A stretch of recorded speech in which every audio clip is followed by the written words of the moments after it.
Carbonate system क्यों important जानना जरूरी इसीलिए है क्योंकि एक्सपेरिमेंट करोगे तो कार्बोनेट सिस्टम जानना जरूरी।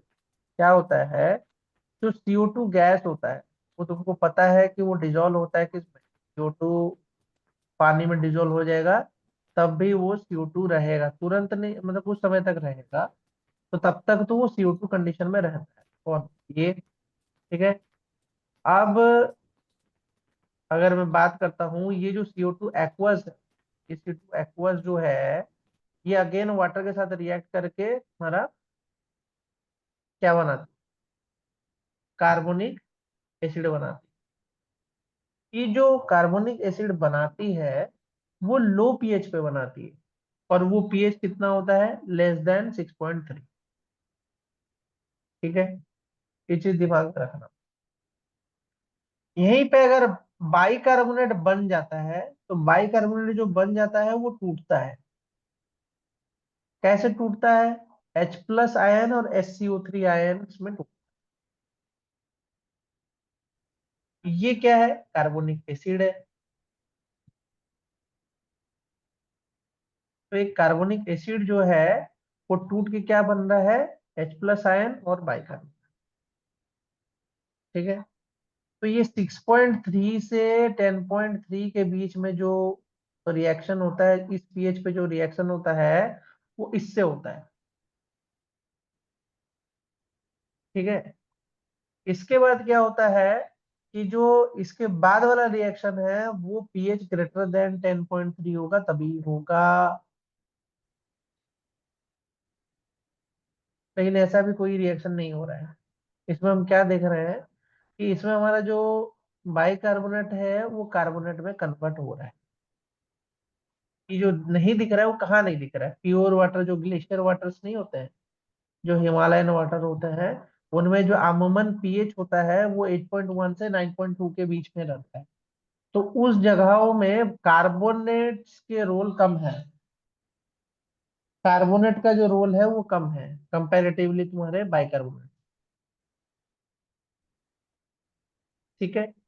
तो कार्बोनेट कहीं पे ज्यादा है, कहीं पे कम है, कहीं पे ज्यादा है, कहीं पे कम है, कहीं पे ज्यादा है, कहीं पे कम है। तो कहाँ पे ज्यादा है कहाँ पे कम है ये चीज़ बताओ। अब ये क्यों जरूरी है, उसका कारण है। सपोज करो तुमको एक्सपेरिमेंट करने दिया गया, मतलब तुम्हारा पीएचडी चल रहा है, तुमको कोई हाइड्रोजियोकेमिकल इन्वेस्टिगेशन करना है और उसमें बाइकार्बोनेट निकालना है। तो अगर तुमको हाइड्रोजियोकेमिकल इन्वेस्टिगेशन करना है और उसमें बाइकार्बोनेट निकालना है, तो उस कंडीशन में क्या होगा, तुम्हारा पीएच जो है इतने से इतने के बीच में रहेगा।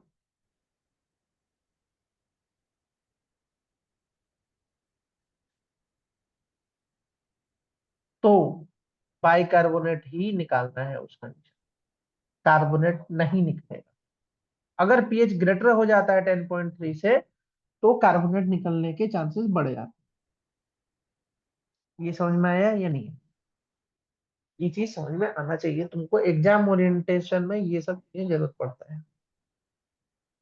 कब, प्रैक्टिकल एग्जाम जब होते हैं, या तुम्हारे थीसिस वगैरह में जब जरूरत पड़ती है तो ये होता है। क्योंकि एक्स्ट्रा केमिकल्स क्यों यूज करना है जब तुमको पता ही है कि कार्बोनेट जो है ही नहीं। तो एक्स्ट्रा केमिकल्स यूज करने का कोई मतलब ही नहीं है।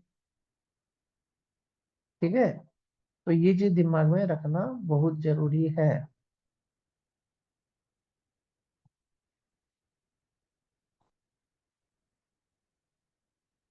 समझ में? यस।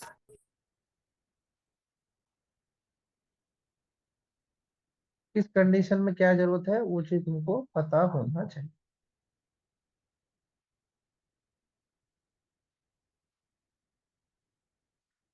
इसके बाद हम चलते हैं, क्या है, सॉलिड वेस्ट। उसमें टॉपिक क्या था, रुको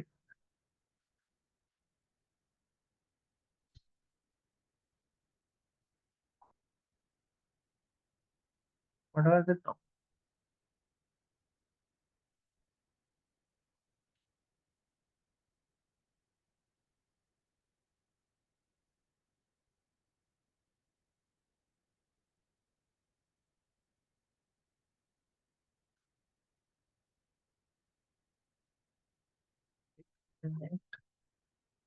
एनवायरमेंटल पॉल्यूशन, हाँ, सॉलिड वेस्ट एंड हैजार्डियस। पहले बात आता है सॉलिड वेस्ट क्या होता है, सॉलिड वेस्ट के टाइप्स क्या होते हैं एंड सोर्सेस क्या होता है। तो अगर मैं बात करता हूँ, एक मिनट इसको,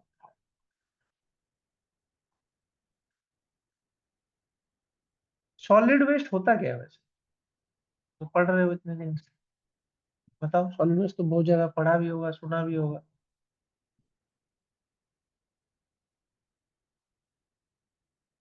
सॉलिड वेस्ट क्या होता है?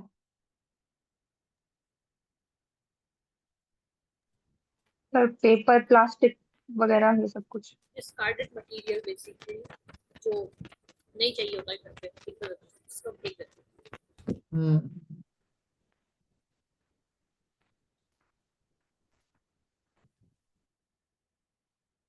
Standard material.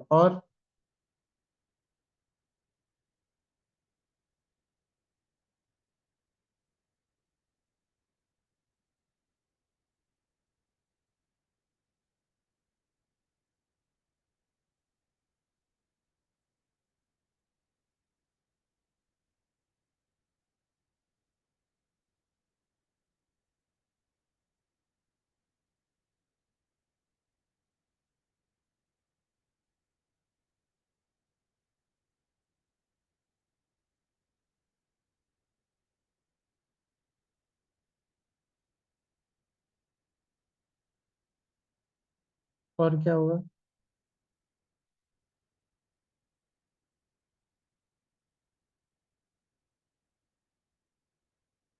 Solid waste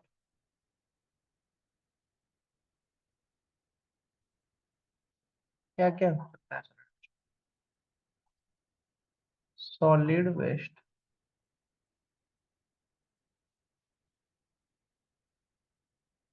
sources बता दो, क्या क्या हो सकता sir agricultural waste, industrial industrial waste, waste, e waste. Municipal waste. है?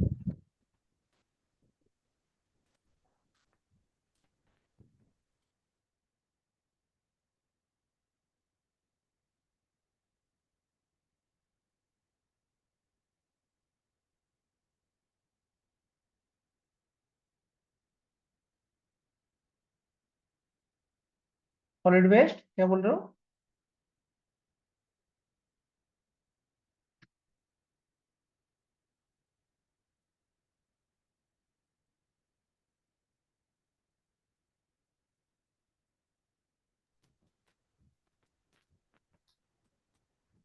सब म्यूनिसिपल सॉलिड वेस्ट है, कमर्शियल वेस्ट है, कंस्ट्रक्शन वेस्ट है।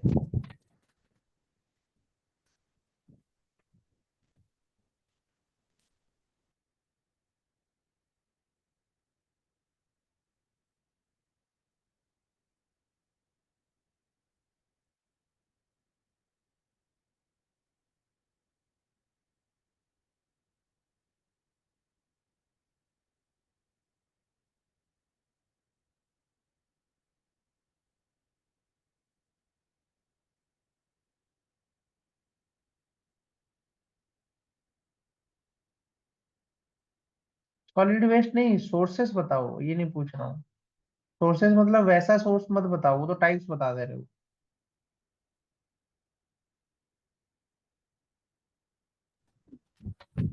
घरों से आता है सर, स्कूल से आता है, फिर बिल्डिंग से आ सकता है,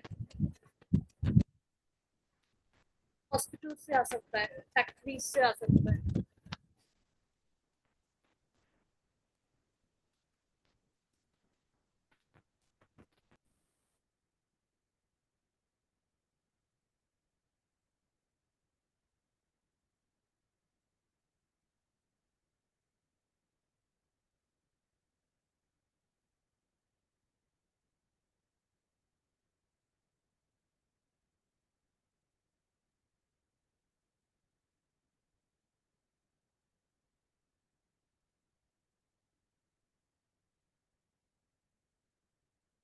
क्या बोल रहे हो, वापस बोलना। सर मैंने कहा कि जैसे घर से आ सकता है, फील्ड से, दुकानों से, नाम स्कूल, बताओ ना, हॉस्पिटल। कॉमर्शियल है, नॉन कॉमर्शियल है। Sir commercial, residential, agricultural.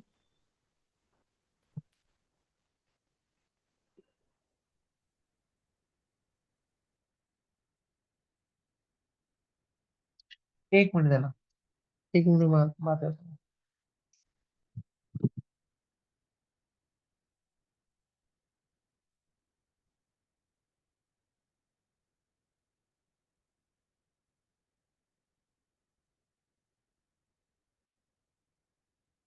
ନମସ୍କାର ନମସ୍କାର। ଆରେ ଏଇ ଯୋଉ ଆମର ଜ୍ୟୋତି ଏମାନେ ତ କରୁନାହାନ୍ତି ନା, ଚାକିରି ବାକିରି ତ କରୁନାହାନ୍ତି ଏମାନେ, ସେମାନଙ୍କୁ ତ ସେଇଥିପାଇଁ ନଉନଥିଲୁ, ସେଇଥିପାଇଁ ଆମେ 650 ରଖିଥିଲୁ। ଏମଏସସି ପିଲା ତ କରିଥିଲେ, ବଟ୍ ପର ହେଡ୍ ଯେହେତୁ ଏବେ 15ଟା ପିଲା ଅଛନ୍ତି, ତ 15ଟା ପିଲାଙ୍କୁ ଦରକାର ପଡିବ ନା, ବୁଝିପାରିଲ। ଏମଟେକ୍ ଫ୍ରେସର ରେ ବି 15ଟା ପିଲା ଅଛନ୍ତି, ତାଙ୍କୁ ଗିଫ୍ଟ ଫିଫ୍ଟ ସେଟା କିଣିକି ଦେଲା ବେଳକୁ ସେଥିରେ ଯିବ, ଆପଣ ମାନେ ବି ଆସିବେ ଯୋଉମାନେ ଥିବେ, ସେଥିପାଇଁ 650 କରିଥିଲୁ। ବଟ୍ ଯିଏ ସେ ଏମଏସସି ପିଲାମାନେ ସେମାନେ 500 ଲେଖିକି ପଠେଇ ଦେଇଛନ୍ତି, ସେମାନେ ଏଷ୍ଟିମେଟ କରୁନାହାନ୍ତି ନା। ହଁ ମୁଁ ଜାଣିଛି, ସିଏ ସବୁ ପିଲାଙ୍କୁ ପଠେଇ ଦେଇଛନ୍ତି 500 ଲେଖିକି, ବୁଝିପାରିଲ। ଲେକିନ ଏମଟେକ୍ ପିଲା ଯିଏ ନୂଆ ଆଡ ହେଇଛନ୍ତି, ଯୋଉମାନେ ଏବେ ଆସିଛନ୍ତି, ତାଙ୍କୁ ବି ଫ୍ରେସର ଦବାର ଅଛି ନା, ତାଙ୍କର ସିଏ ଆଡ ହିଁ କରିନାହାନ୍ତି, ସିଏ ଏଷ୍ଟିମେଟ ହିଁ କରିନାହାନ୍ତି ସେ ଜିନିଷ। ସେଟା ଆମେ ଏଷ୍ଟିମେଟ 650 ଅଛି, 650 ହିଁ ହବ। ଆକ୍ଚୁଆଲି ସିଏ କମ ଦେଇଛି, ସେ ମୁଁ ଅର୍ପିତାକୁ କହିବି ତାକୁ ଦବା ପାଇଁ, ଅର୍ପିତା ତ କମ ଦେଇଛି, ଜୟଦେବ ବି କମ ଦେଇଛନ୍ତି। ଫାଇଲ ବଣ୍ଟନ ଦେଇଛନ୍ତି, ଆଗରୁ ପଠେଇ ଦେଇଥିଲେ ମେସେଜ ବୋଲି। ସେ ସର୍ଟେଜ ପଡୁଛି ଏବେ, ଏମଟେକ୍ ପିଲାଙ୍କୁ ବି ପ୍ରେସର ଦବାକୁ ପଡିବ ନା, ତାଙ୍କର ସର୍ଟେଜ ପଡୁଛି, ସେମାନେ ଗୋଟେ ଆସିବେ ଇଣ୍ଡକ୍ସନ ପ୍ରୋଗ୍ରାମ ପାଇଁ, ତାଙ୍କୁ ଦବନି, ସେଇଟା ହଉଛି କଥା, ସେଇଟା ହଉଛି କଥା।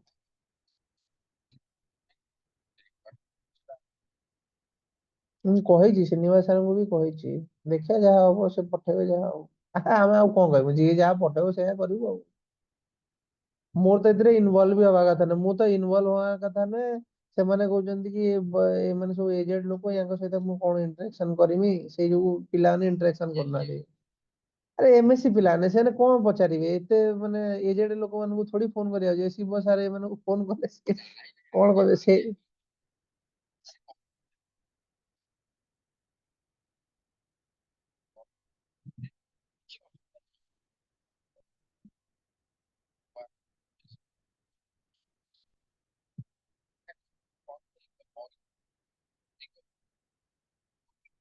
ଜାଣିଛି।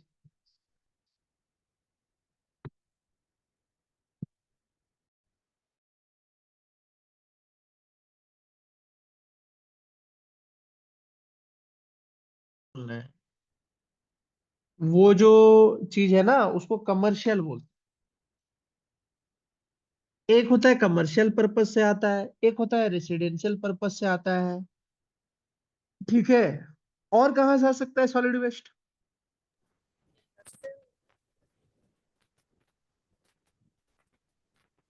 सॉलिड वेस्ट कहाँ कहाँ से आ सकता एग्रीकल्चर। है?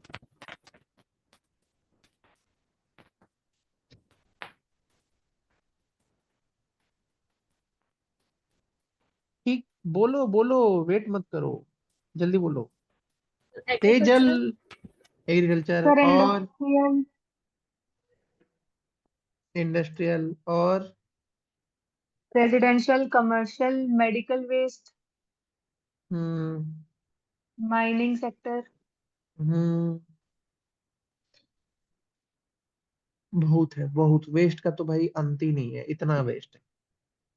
ठीक है, अगर हम रेसिडेंशियल का गिने तो कहाँ कहाँ से हो जाएगा, देखो सॉलिड वेस्ट में अगर हम गिनने चले हैं, तो रेसिडेंशियल अगर हम बात करें, एक रेसिडेंशियल का,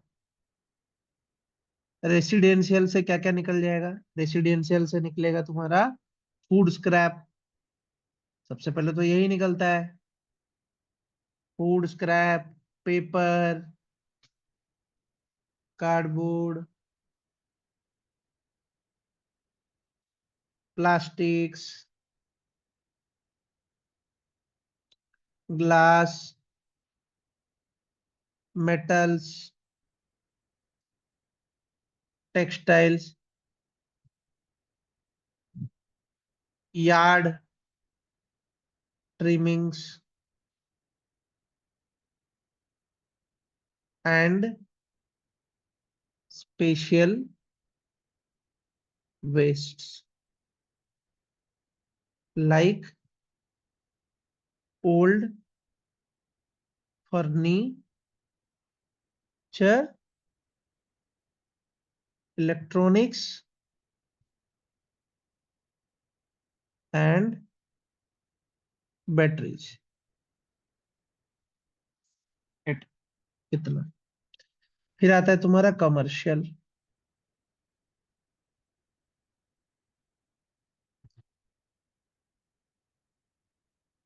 कमर्शियल में क्या होगा तुम्हारा?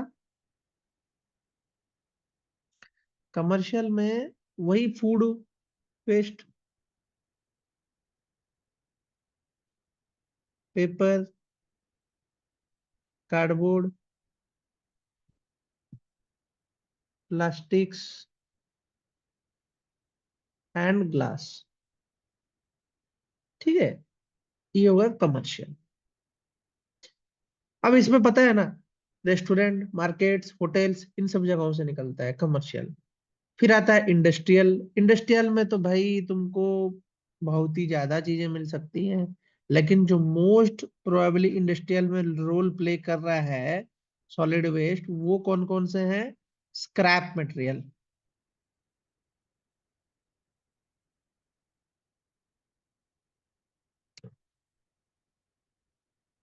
Scrap materials, packaging, chemicals, ashes and construction debris.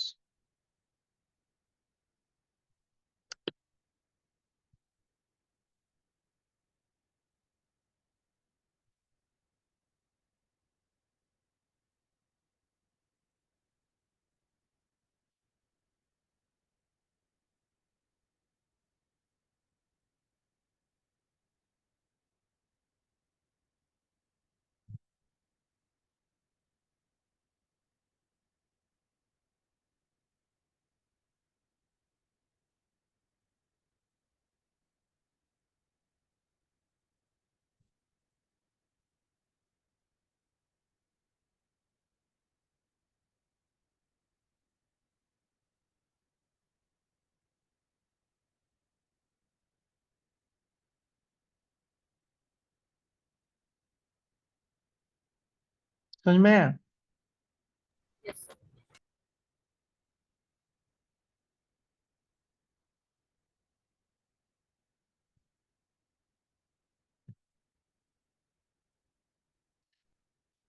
उसके बाद आता है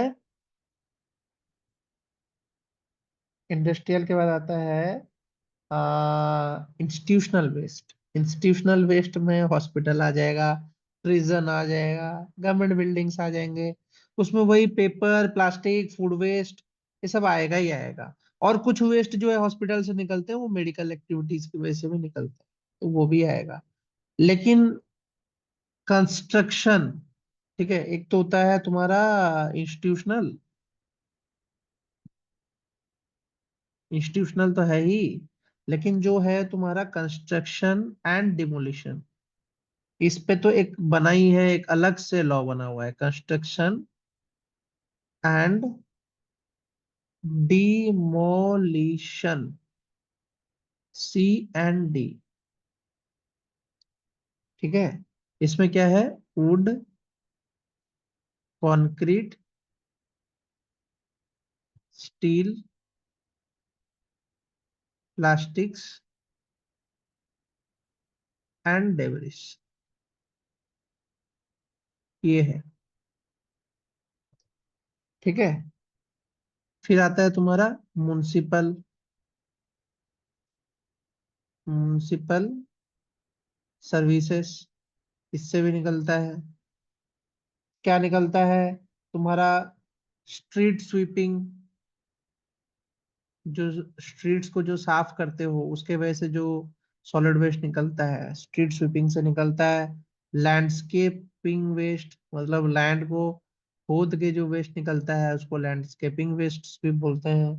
ठीक है, और एक निकलता है सीवेज का स्लज, जो नहीं निकालता है वो, जो साफ करने के बाद काला काला, देखा होगा Sudeshna, yes sir, Tejal. Yes sir, yes sir, हाँ, नाली साफ करने के बाद जो यस काला सर। काला बाहर निकाल के यस सर। फेंकते हैं, दैट इज वो है। ठीक है, अब लास्ट में तुम्हारा एग्रीकल्चरल, फिर बायोमेडिकल, फिर ई वेस्ट। एग्रीकल्चरल समझ रहे हो, तुम्हारा उसमें स्पॉइल्ड फूड होगा जो गाय वगैरह खा के फेंके होंगे, क्रॉप रेसिड्यू होगा, ठीक है, एनिमल का मैन्यूर होगा, पेस्टिसाइड कंटेनर्स होंगे, वो सब। बायोमेडिकल में क्या होगा तुम्हारा, syringe, plasters, bandage, cottons. Bandages और डिस्कार्डेड मेडिसिन, बीएमडब्ल्यू, वो वाला नहीं, गाड़ी वाला नहीं। क्या, तेजल गाड़ी, नहीं सर। बीएमडब्ल्यू में बैठे हो या नहीं बैठे हो कोई भी? No sir. कोई भी नहीं बैठा है तुम में से बीएमडब्ल्यू में? हाँ यार। नहीं सर, दूसरों में बैठे हुए बीएमवी में नहीं क्या बैठे, दूसरों में बैठे हुए क्या बीएमवी में नहीं। बैठे नहीं हो कभी? दिल्ली में तो कभी ड्यू में पढ़ता था ना तुम, तो कोई दोस्त वोस्त नहीं थे जो बीएमडब्ल्यू तो? नहीं सर, मेरे सारे दोस्त बाहर बाहर की थे, हम सारे पीजी वीजी में रहते थे। एक बस फ्रेंड था, उसके पास बाइक था, हार्ले में चलती पर। हार्ले था, हार्ले चलाया हाँ, है?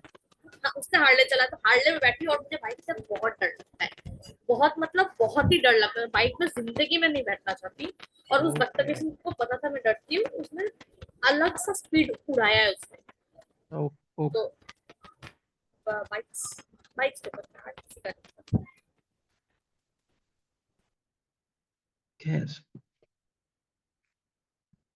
ये तो जरूरी है देखो। खैर, मैं तो चलाया हूँ बीएमडब्ल्यू, तो याद है भाई।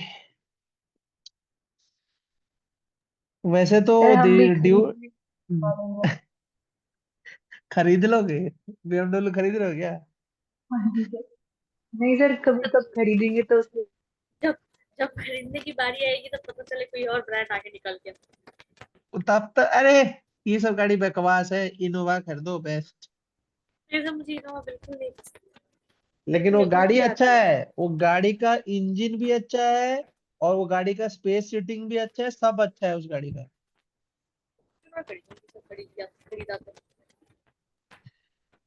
पहाड़ियों में ओके, बॉर्डर मस्त चलता है। टाइप्स तो समझ गए, सोर्स भी समझ गए सॉलिड वेस्ट के। अब आते हैं सॉलिड वेस्ट के कैरेक्टरिस्टिक्स। क्या क्या कैरेक्टरिस्टिक्स हो सकता है सॉलिड वेस्ट में?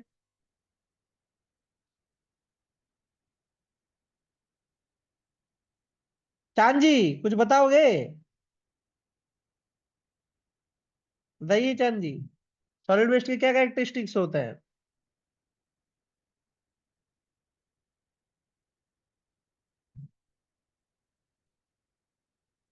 क्या चांद जी, सो रहे हो क्या?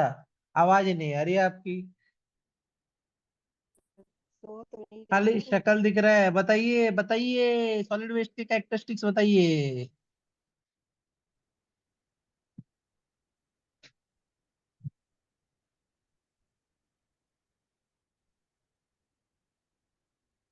देखो, सॉलिड वेस्ट के जो पहले कैरेक्टरिस्टिक्स होते हैं, दो कैरेक्टरिस्टिक्स तो होंगे ही। फिजिकल कैरेक्टरिस्टिक्स अगर बोलते हैं, फिजिकल कैरेक्टरिस्टिक्स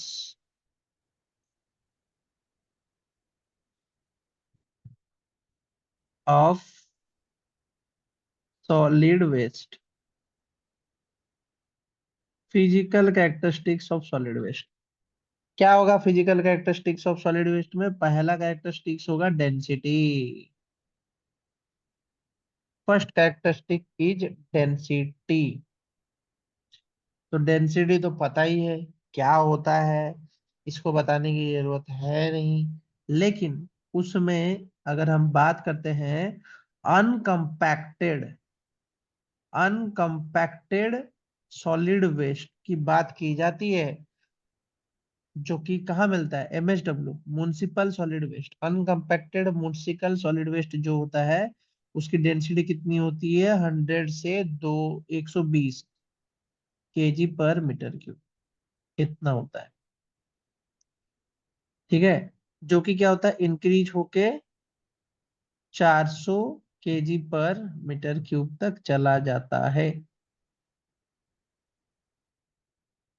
और ज्यादा हाई होगा, और हाई होगा तो 1200 kg/m3 तक जाएगा। ठीक है, MS तक। फिर क्या आता है, मॉइस्चर कंटेंट।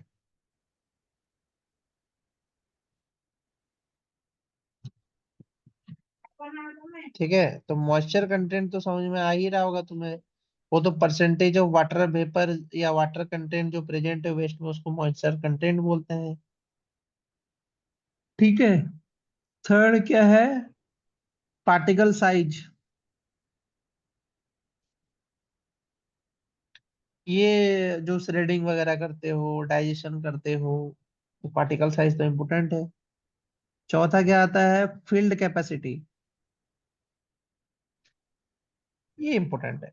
फील्ड कैपेसिटी क्या है, द मैक्सिमम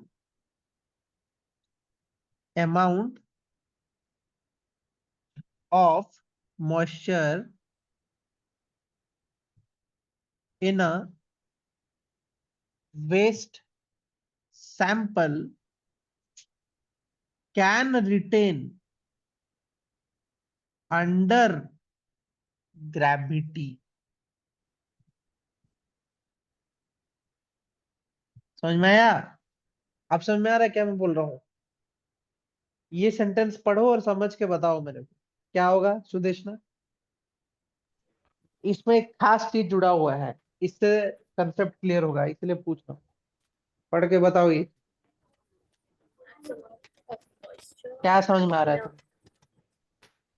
किसी भी वेस्ट सैंपल में जो मॉइस्चर हो वो ग्रेविटी में जब तक रिटेन कर सके, बेसिकली जब तक उसके अंदर का पानी निकलना शुरू ना करे तब तक। तो अगर पानी निकलना शुरू होगा तो चांद जी वो क्या बन जाएगा, बताएं, वो वर्ड बताएं जो वो बन जाता है। क्या सर, स्लैरी तो नहीं होती फिर मैं। क्या? बोलिए बोलिए, चुप रहने से नहीं होगा, बताइए।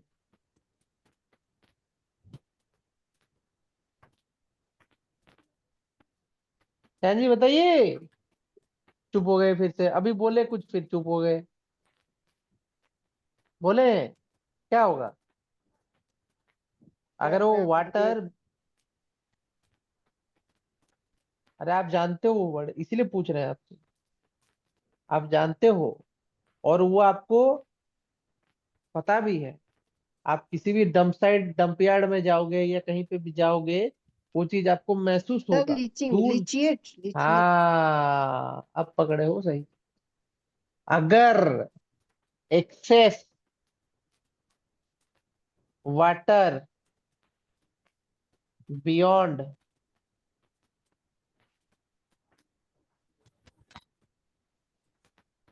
दिस कैपेसिटी होगा, उसको हम क्या बोलते हैं, लीचेट।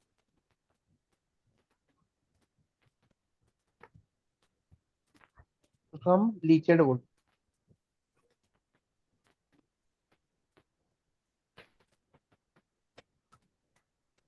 ये तो आप लोगों को पता ही है।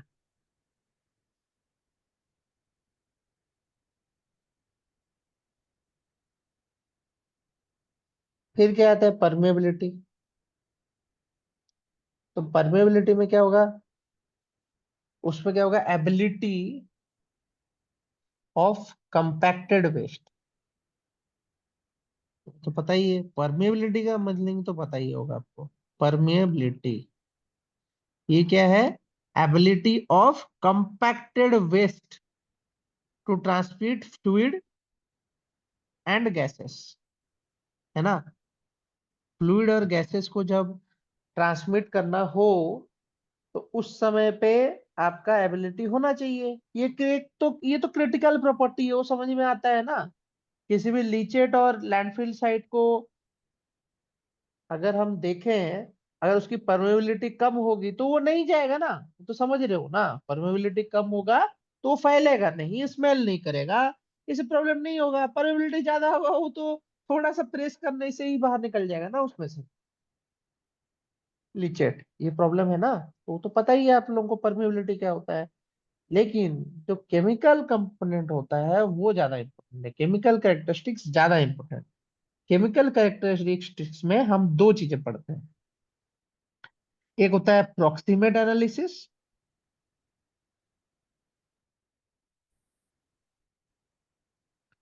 एक होता है अल्टीमेट एनालिसिस।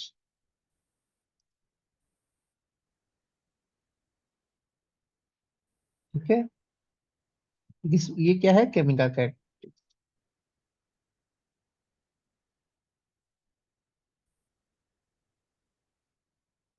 एक है प्रॉक्सिमेट, एक है अल्टीमेट।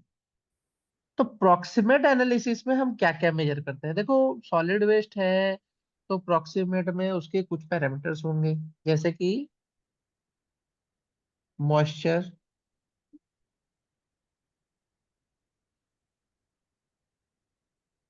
फिर क्या है वोलाटाइल मैटर, ठीक है। फिर होगा ऐश, फिक्स्ड कार्बन,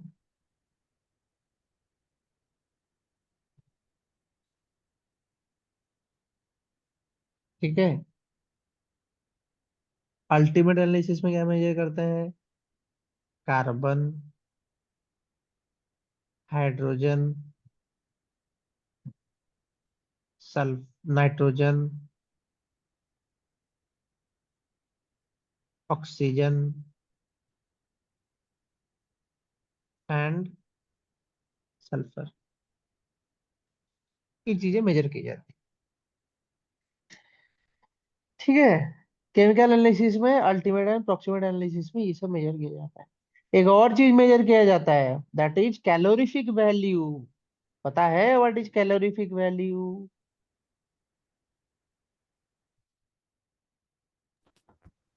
क्या मेजर किया जाता है, कैलोरीफिक वैल्यू। कैलोरीफिक वैल्यू क्या है पता है?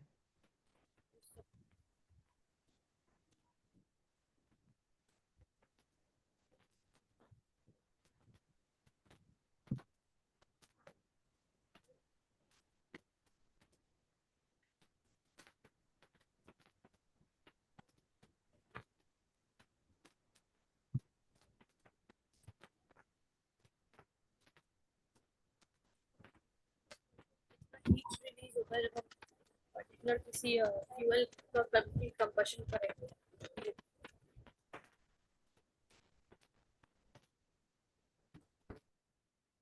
क्या? किसी फ्यूल को जब हम कंप्लीट फ्यूल का कब जब हम कंप्लीट कंबशन कराते हैं तो जो हीट एनर्जी रिलीज होती है वो हम्म कैलोरीफिक है। मतलब अगर एक वेस्ट को जलाया जाए तो उससे जो एनर्जी इंसिनरेट होगा वो, ठीक है, एनर्जी जो हीट इंसिनरेट होगा मतलब एनर्जी इंसिनरेट होगा, जो बाहर निकलेगा उसको हम बोलेंगे, वो उसकी कैलोरीफिक वैल्यू है। ठीक है, ये चीज समझ में आता है। उसके बाद केमिकल कंपोनेंट्स तो जानते ही हो क्या क्या है, जैसे कि क्योंकि वो सारे बायोडिग्रेडेबल हैं तो उनमें लिपिड्स तो होंगे, फैट्स होगा, ऑयल होगा, ग्रीज होगा, फूड वेस्ट में ये मिलेगा ही मिलेगा। कार्बोहाइड्रेट में क्या होगा, शुगर होगा, स्टार्च होगा, ठीक है, ये भी होगा। प्रोटीन में क्या होगा, organic compound, nitrogen, garden waste, ये सब होगा ही होगा, ठीक है। तो ये तो मौजूद होगा ही होगा। लेकिन इसमें जो हजार्डियस और टॉक्सिक वेस्ट जो होंगे वो कौन से होंगे, टॉक्सिक हैवी मेटल्स, जैसे कि लेड, मर्क्यूरी, कैडमियम, और कुछ जो हम पढ़े उस यूनिट में जो पढ़े थे टॉक्सिक केमिकल्स, वही सारे टॉक्सिक केमिकल्स भी होंगे, ठीक है। ये उसके केमिकल कैरेक्टरिस्टिक्स है। अब इसके बाद बायोलॉजिकल कैरेक्टरिस्टिक्स भी होता है, बायोडिग्रेडेबिलिटी होता है, पट्रिसिबिलिटी होता है। पट्रिसिबिलिटी का मीनिंग पता है ना? Tendency of a waste to decompose rapidly. Putrescibility, putrescibility, पट्रिसी नहीं, प्यूट्रस, प्यूट्रसिबिलिटी। इसका अर्थ क्या है कि the tendency of waste to decompose rapidly. ठीक है। इसके अलावा क्या होता है? Bio hazards.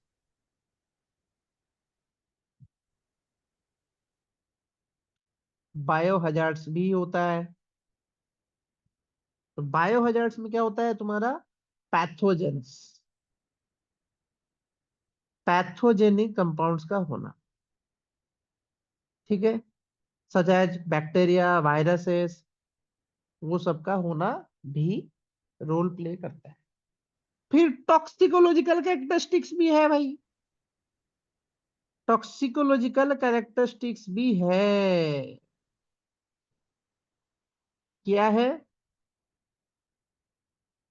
ITCR, ITCR,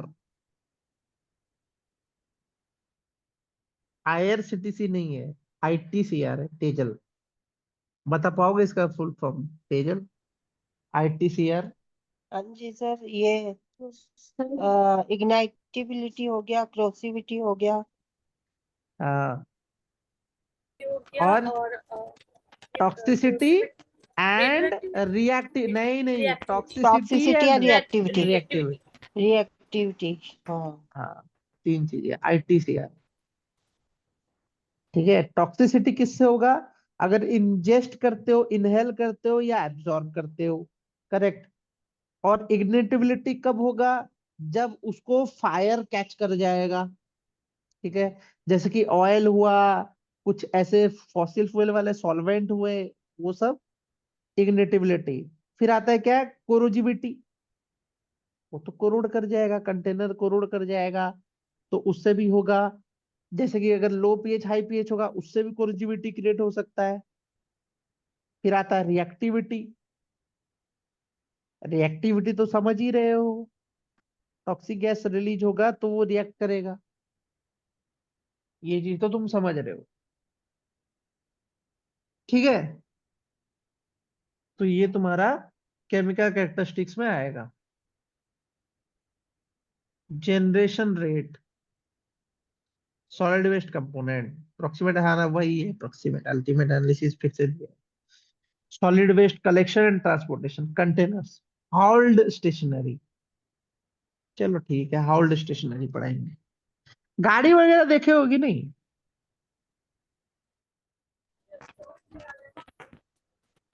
हाउल्ड गाड़ी जो सॉलिड वेस्ट लेके जाता है।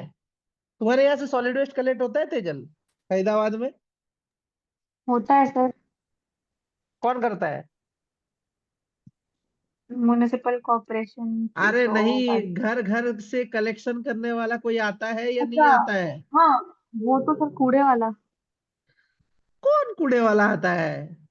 गाड़ी वाड़ी कूड़े आता वाला। है या गाड़ी आता है हाँ या हाँ कूड़े? सर, एक वो वो गाना, स्वच्छ गाड़ी। भारत का इरादा, इरादा कर लिया हमने, गाना वाना कुछ बजता है या नहीं बजता है? नहीं सर, ये तो नहीं बचता। अरे नहीं बजता है? नहीं, वो साइकिल वाली वो नहीं होती जिसके पीछे वो लगा होता है, उसमें इकट्ठा करने वाला होता है। अच्छा वो आता है। अरे वो सेग्रीगेट नहीं करके लेता है बायोडिग्रेडेबल नॉन बायोडिग्रेडेबल को, ऐसे उठा नहीं। के ले जाता है? अरे यार। सर हाँ। सर ऑनेस्टली स्पीकिंग जितने जगह पे रह चुकी हूँ अब तक सिर्फ उड़ीसा में मैंने सेग्रीगेटेड वेस्ट का सिस्टम हमारे यहाँ होता सेग्रीगेटेड है, नॉन हमारे सेग्रीगेटेड हाँ हमारे यहाँ जो म्युनिसिपैलिटी कॉरपोरेशन है काफी स्ट्रांग है इस मामले में। सर मैंने इंदौर में भी, नानी का तो इंदौर में मैं, भी है, इंदौर में भी है, इंदौर तो फेमस है इंदौर तो वेस्ट टू क्लीनेस्ट एनर्जी के, सिटी का होता है उसको भी। वेस्ट टू एनर्जी के कन्वर्जन में वो फेमस है इंदौर। ठीक है। वहां तो बायोफ्यूल बनाया जाता है ना वेस्ट से, वो तो तुमको पता ही है। चलो दिखा देते हैं थोड़ा भाई, उसका भी शक्ल देख लो। क्या क्रिएटिंग है यही सेल्फिश, अरे यार यही सब चल रहा है, नानो बनाना बनाना, यार कब सुधरेंगे लोग। देश कहाँ से कहाँ पहुंच रहा है, इनको नानो बनाने से फुर्सत नहीं है। लोगों को बेवकूफ बनाओ बस। क्या, इंदौर बायो डिजिटल स्टूडियो।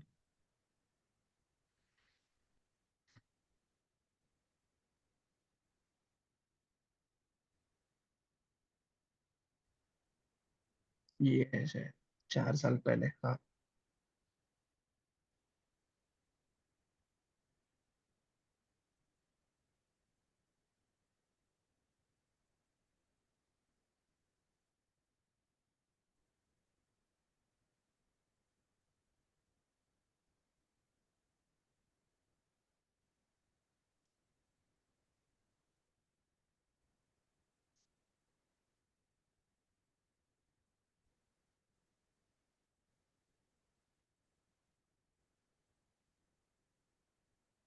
ये नहीं है, ये है शायद।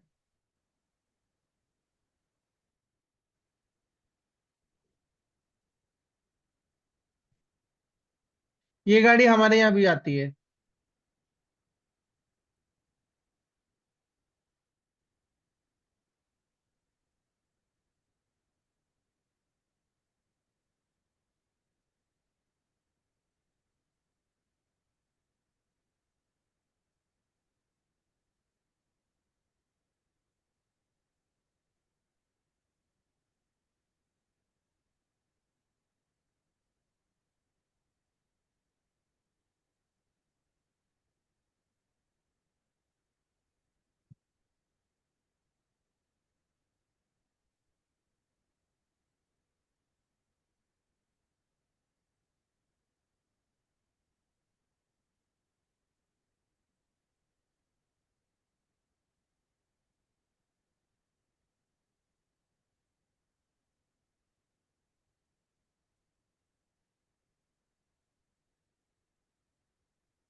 है, हमें इसकी आवाज नहीं आ रही, बस ये दिखाई दे रहा है।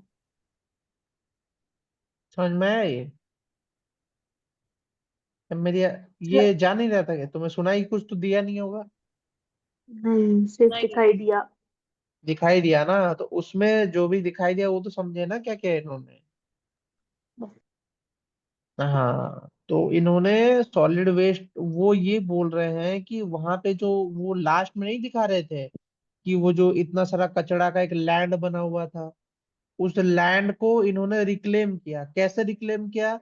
जो हम पढ़ रहे हैं, बायो वेंटिंग, बायो रेमेडिएशन, फाइटो रेमेडिएशन, ये जो प्रोसेसेस है ना, इनके थ्रू से उन्होंने उस लैंड को रिक्लेम किया वापस। जो गंदगी मची हुई थी, जो कुछ कचड़ा और कूड़ा पड़ा हुआ था, जो कि वहां पे भी है, यूपी में भी है और दिल्ली में भी है।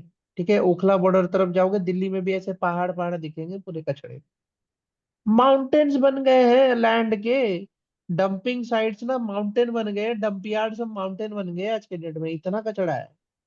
उस कचड़ा को रिक्लेम करना एक टीडियस प्रोसेस है, बट इसको अगर रिक्लेम कर लिए, ये वेस्ट टू एनर्जी के फॉर्म में कन्वर्ट हो जाता है। बायोडीजल जो है वो ऐसे ही तो बनता है।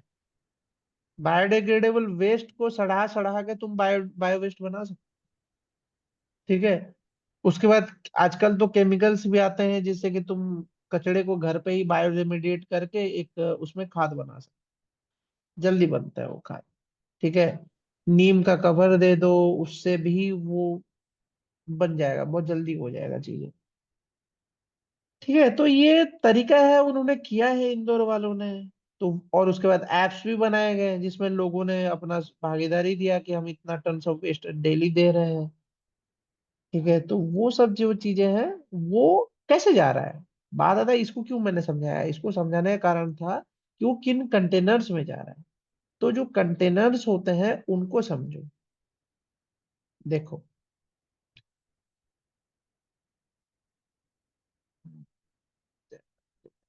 आ जाएगा आ जाएगा।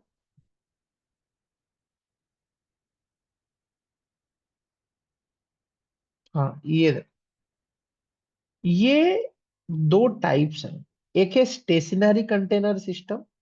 तो स्टेशनरी कंटेनर सिस्टम में क्या होता है कि empty collection vehicle from dispatch station निकलेगा। डिस्पैच स्टेशन से एम्प्टी कलेक्शन वाला व्हीकल निकलेगा, सॉलिड वेस्ट पिकअप किया स्टेशन से, load contents from container at pickup location. Pickup location पे क्या हुआ, कंटेंट किया कंटेनर से। ठीक है, into collection vehicle, collection vehicle में डाल। ठीक है, फिर ये गया drive to next pickup location, next pickup location में गया। फिर नेक्स्ट पिकअप लोकेशन में जाके क्या कर रहा है, एम्प्टी कर दे रहा है।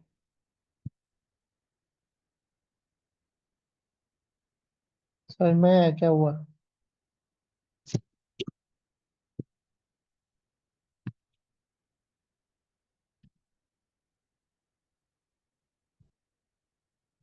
समझ में आया तुमको क्या दिख रहा है? Yes sir. हम्म। क्या हो रहा है इसमें, क्या क्या डिफरेंट, क्या समझ में आ रहा है तुमको? कि एम्प्टी कलेक्शन किया व्हीकल का, डिस्पैच किया सॉलिड वेस्ट पिकअप स्टेशन पे। क्या हुआ, सॉलिड वेस्ट पिकअप स्टेशन पे पहुंचा है यहाँ पे। फिर क्या, load content from container at pickup location into collection vehicle, collection vehicles में डाला गया। फिर आगे बढ़ा के drive to pickup next location पे पहुंच के फिर यहाँ पे क्या कर दिया, drive empty collection vehicle to begin of next collection route to dispatch station end of root.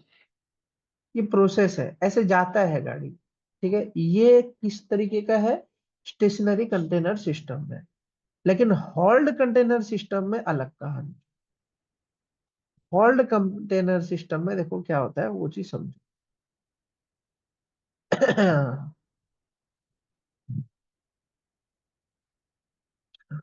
आ जाओ आ जाओ आ जाओ, खुलने में टाइम ले रहा है, ये वाला देखते हैं। देखो, भैया यूट्यूब खुलिए क्या, यहाँ देखो, स्केच को थोड़ा बड़ा कर रहा हूँ। छोटा रहने से भी तो दिख रहा है तुम्हें, देख लो। देखो क्या हो रहा है, ट्रक फ्रॉम डिस्पैच स्टेशन निकला, कंटेनर लोकेशन यहाँ पे पहुंचा है, ठीक है। फिर क्या होगा, एम्प्टी कंटेनर होगा, हॉल्ड लोडेड कंटेनर जाएगा कहाँ पे, डेस्टिनेशन स्टेशन में जाएगा, फिर वापस आएगा कहाँ पे, उसी लोकेशन पे। फिर वहां पे आके एम्प्टी वाले को उठाएगा और फिर जाएगा, फिर जाएगा डेस्टिनेशन स्टेशन में, फिर वापस आएगा, ठीक है। फिर आगे बढ़ेगा, फिर जाएगा डेस्टिनेशन स्टेशन में, फिर वापस आएगा, फिर आगे बढ़ेगा, फिर जाएगा डेस्टिनेशन स्टेशन में, फिर वापस आएगा, फिर जाएगा, फिर ट्रक टू डिस्पैच स्टेशन। ऐसे चलता रहेगा, ये प्रोसेस चलता रहता है। पिकअप करेगा, डिपॉजिट करेगा, एम्प्टी कंटेनर छोड़ेगा, फिर आगे बढ़ेगा, फिर आएगा, डालेगा, एम्प्टी कंटेनर वहां पे छोड़ेगा, फिर वापस चला जाएगा। ये चीज स्टेशनरी में नहीं हो रहा है, तुम देखो, ये चीज स्टेशनरी में नहीं हो रहा है। Empty collection vehicle from dispatch station निकला, सॉलिड वेस्ट पिकअप किया, आगे बढ़ गया, वहां से दूसरा कंटेनर लेके कोई आगे बढ़ गया, लोड कंटेनर पिकअप हुआ, फिर आगे बढ़ गया, वहां पे छोड़ दिया, फिर दूसरा वाला आगे बढ़ गया।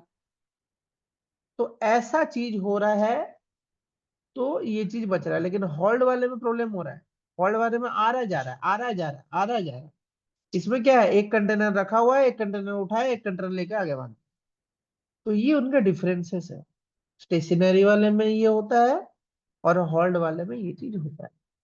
ये चीज समझो, these are the differences that is happening all around, ठीक है। तो ये चीज हो रहा है होल्ड कंटेनर और इसमें, ठीक है।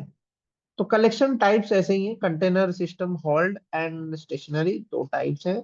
लेआउट ऑफ कलेक्शन रूट्स तुमको दिखा दिया फिगर में, कैसे कैसे कलेक्शन होता है, तो उसको पढ़ लोगे तो वो समझ में आ जाएगा, वो चीज है। ओके। लेकिन solid waste processing, recovery, recycling, recovering of material जो है, इसको आज नहीं पढ़ेंगे, इसको कल पढ़ेंगे, ठीक है। ये जो है, ये टॉपिक थोड़ा इंपॉर्टेंट है। इसमें तो बहुत सारी चीजें है ना, vermicomposting, biomethanation of solid waste, disposal of solid waste, sanitary landfill and its management, ये तो इंपॉर्टेंट है, इसको कल पढ़ेंगे, ठीक है। इसमें hazardous waste types, neutralization, oxidation, reduction, precipitation, solidification, stabilization, incineration, final disposal. hazardous waste का ये रोल है, अरे इसमें तो बहुत कम है, फ्लाई एश, प्लास्टिक वेस्ट, ये टॉपिक तो 2 दिन और 2 दिन में खत्म हो जाएगा, ये छोटा टॉपिक है। उसके बाद सीधा बायो में चलेंगे, ये खत्म होते ही बायो में जाएंगे, बायो वाला पढ़ेंगे, इन्वायरमेंटल बायोलॉजी पढ़ लेंगे। उसके बाद हमारे 7 यूनिट पूरे complete, then we will come to longest unit, ये काफी बड़ा यूनिट है। फिर छोटा सा यूनिट स्टैटिस्टिक्स, जो बम फोड़ता है एग्जाम में। फिर आखिरी यूनिट खत्म है भाई, क्या तुम लोग, तुम्हारे तो लेसन ही खत्म हो गए। क्या चांद जी, आप सोते सोते देखो पूरा खत्म ही हो गया यूसी नेट का टॉपिक, कब पढ़ोगे।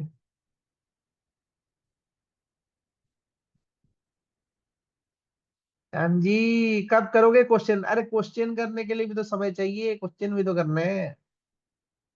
अच्छा फर्स्ट पेपर कब पढ़ोगे भाई, क्या है